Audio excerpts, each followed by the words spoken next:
Je suis au Grand Voisin. J'aime beaucoup les grands voisins. Voilà, ça va au-delà de tout ce qui se passe comme activité. J'ai un amour profond pour ce lieu. Pour ce lieu qui m'a accepté, qui m'a vu grandir. Certitude dans ce monde cannibale. Chétan veut freiner mon élan, athée n'a plus d'espace, je pense à papa. Je faire un moral quand la vie me prend en otage. C'est ça la marque du guérisseur du royaume, certitude dans ce monde cannibale. C'était un projet qui n'était pas écrit sur le papier, il y a eu vraiment, ça a vraiment été de l'expérimentation pure. Alors, je m'appelle Marie Guilguet, je suis responsable du site des Grands Voisins pour la coopérative Plateau Urbain. Ici, vous êtes dans l'ancien hôpital Saint-Vincent-de-Paul.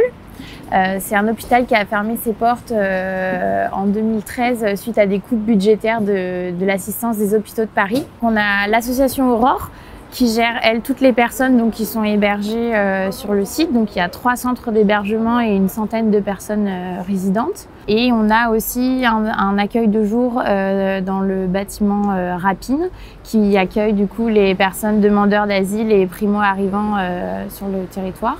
Et nous, Plateau Urbain, donc on est une coopérative depuis 2017 et on gère toute la partie animation des occupants, et puis la mise à disposition des espaces pour les porteurs de projets, que ce soit des artistes, des artisans, des associations qui ont un espace et qui ont un local sur le site. Bon, là, nous nous trouvons dans le sous-sol des Grands Voisins, cours Robin. On appelle ici la Cave Codes. Voilà, c'est le studio de répétition du groupe Cascode. Et bienvenue les amis.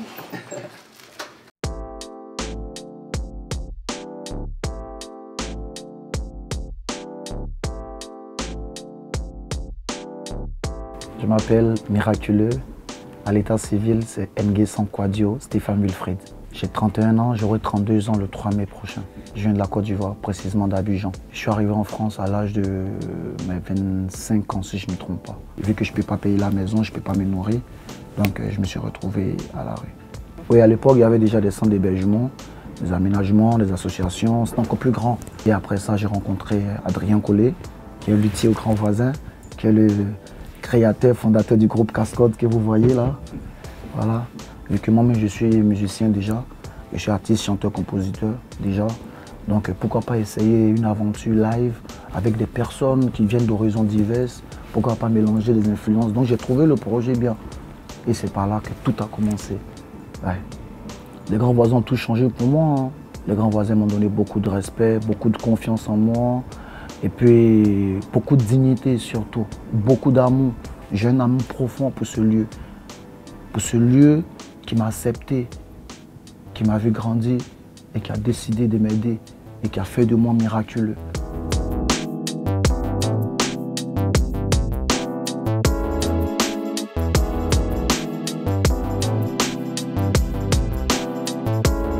Surtout au Grand Voisin, ce qu'on trouve, c'est de l'espace pour se poser en extérieur. Il n'y a pas d'obligation de consommation dans les différents espaces de restauration. Il y a une ressourcerie sur le site donc, qui permet aux habitants du quartier, mais aussi à toute personne de venir faire des dons et de déposer des vêtements et des objets non utilisés pour qu'ils puissent avoir une seconde vie.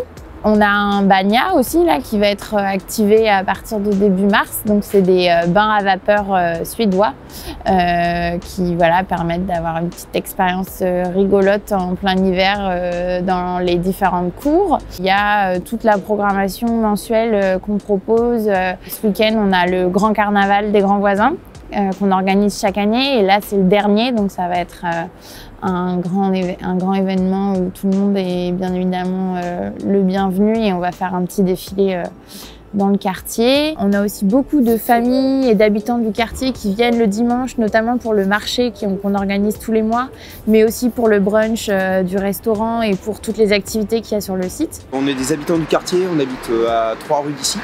Et c'est absolument extraordinaire ce qui se passe ici. On est avec mon fils très régulièrement ici, on vient 3 fois par semaine à peu près, parce qu'il a accès à tout et que c'est un peu dans l'esprit du lieu.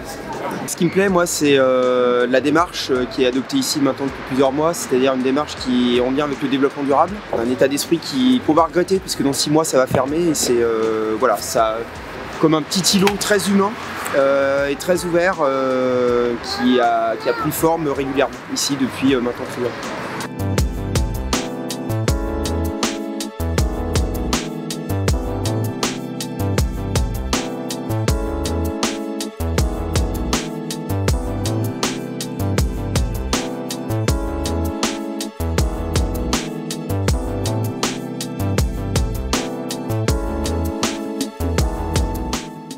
Le dernier week-end d'ouverture des Grands Voisins, ce sera le 25-26 juillet. Toutes les personnes qui sont hébergées ici, elles vont être relogées dans d'autres centres. Une fois que le site sera libéré et vide, l'aménageur va poursuivre du coup ses travaux de réaménagement, rénovation, destruction, enfin tout le chantier. Et là, le site sera entièrement en chantier pendant au moins 2 ans et demi. Et devrait voir le jour les premiers logements finis à partir de 2023.